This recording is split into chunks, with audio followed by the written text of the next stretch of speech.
grandmother taught him in the 3rd grade in Highland Park school system. And so she got to be a really good friend with his family and all. And on my 10th birthday, when he was in his All-American days at SMU, actually he had just moved to the NFL. He was in his first year with Detroit. It was my 10th birthday, and he signed a football for me. And it said on it, "Keep digging, Byron, Doak Walker." And I hung on to that ball for a while, but then I always, as a kid, I'd play with it too and kick it around and everything, and I wish I hadn't done that. But if you'll recall, a few years later, I can't remember exactly when it happened, but Doak Walker had a skiing accident that paralyzed him, and ran into a tree up in Colorado while he was skiing, and it did him in. And so when that happened, I wrote a letter and sent it to the Dallas Morning News, and I put in there, I said, when I was 10 years old, Doak Walker sent me a football that said, "Keep digging, Byron." And now Doak has got his own crisis going. So I said, it's time for us to say, "Keep digging, Doak." And the Dallas Morning News called me and said they loved the letter and asked if they could run it on their editorial page, as he was such a beloved person in Dallas. So that took place. Unfortunately, he lived for about 2 years, never recovered from those injuries, and passed away. But back to him doing this, actually, I never interviewed him personally. But my grandmother, when he was in 1949, he wrote a piece for the Dallas Times-Herald, a newspaper that's long been out of existence. That was a serialized version of him playing football from when he first started as a little kid, 5 and 6 years old, all the way up through SMU. And he talked about his high school days. And I took the part that he wrote about his high school days and just put it verbatim into my book as if I was interviewing him. And he talked about in the book in there that they were playing, I believe they were playing, Dallas Hillcrest, I believe.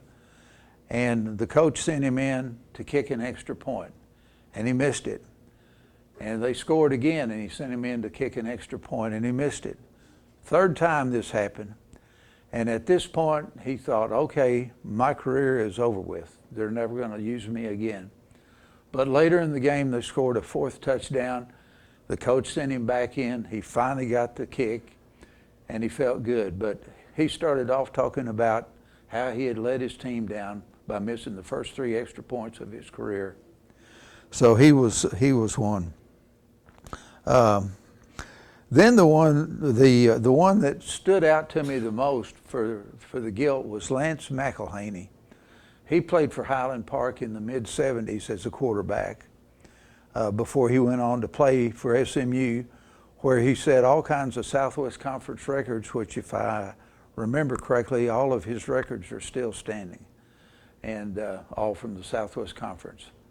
But when I put out my questionnaire to the people, one of the questions was, is there any particular play you remember the most about your high school career? And he answered, yes, the pitch. And well, the pitch, it turned out, it was in a semifinal game against Plano in 1977, and Highland Park was having their way with them. They had just gone ahead of Plano 28-0. And finally Plano came back, and their defense got the ball, and they scored and made it 28-7. And then Highland Park had the ball back again. And this is when I believe they were running some kind of Houston Veer offense. And so Lance went out to the side, and he made the pitch out to his trailing back that was supposed to get it. Well, instead, a Plano player grabbed it and ran 60 yards for a touchdown. Well, then Plano came back later and scored twice more off of defensive plays against the Plano against the Highland Park defense, which Lance had nothing to do with. That got the score 28-27. Plano went for 2 extra points. They got it. They won the game 29-28.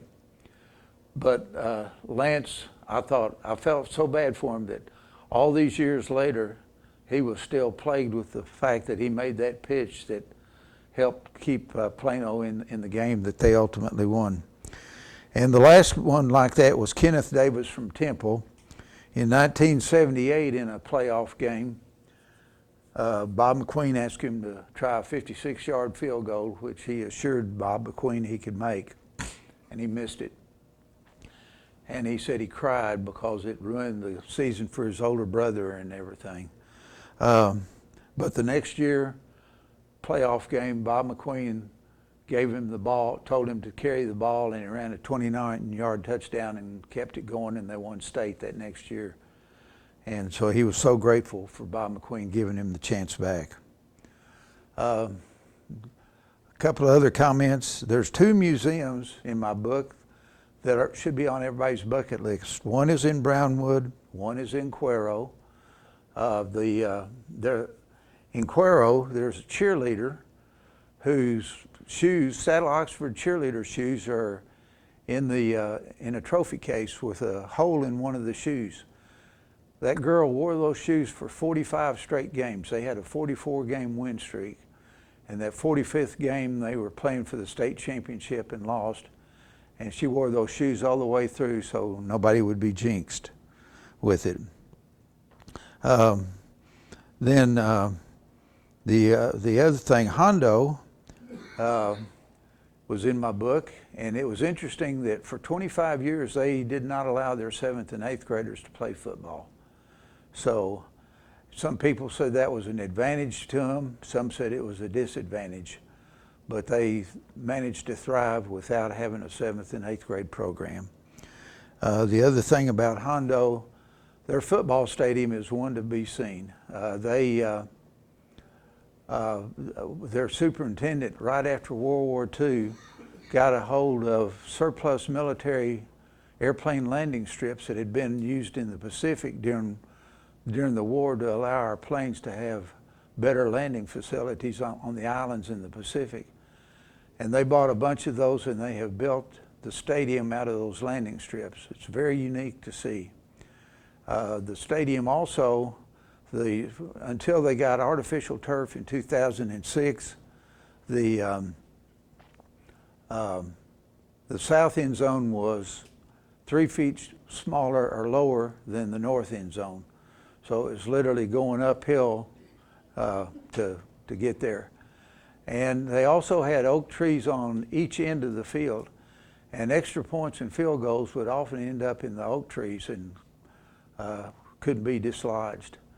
But they still have the oak trees. They did have a tornado one year in the middle of a game. They had to abandon the stadium. They were leading Poteet 41-0, and the tornado tore up the press box and knocked down some of the oak trees around. The superintendent, instead of having the trees mulched up, had the shop come out and cut them into rings, and they sold them as souvenirs to the Booster Club. Booster Club made a $70,000 profit off of that. So that was kind of a neat story. And the final thing I'll mention is there was 2 guys that I interviewed for my book, the 2 oldest guys. Kiefer Marshall from Temple. He passed away about 2 months ago.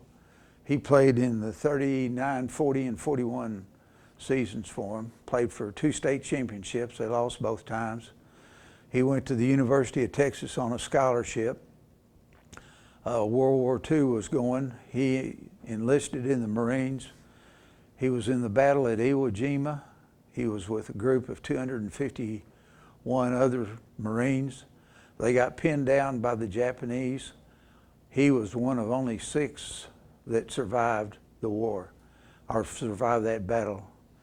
A great guy. He came back to Temple, started an insurance business, married his wife. They were married for 69 years. He was still, 3 years ago when I interviewed him, he was still driving to work every day, putting on a suit and tie. He had about 14 people working for him. A great guy. And then Red Steiger, the quarterback of the 1934 Amarillo Sandys, also was the head coach at Tyler for 11 years. So he was a double interview for my book, and he was a great guy. So anyway, those were my comments and everything. So appreciate your all's time here today, and thank you so much. Okay. Thank you, Putt. For those of you interested in buying a copy of Friday's Winners, Putt will be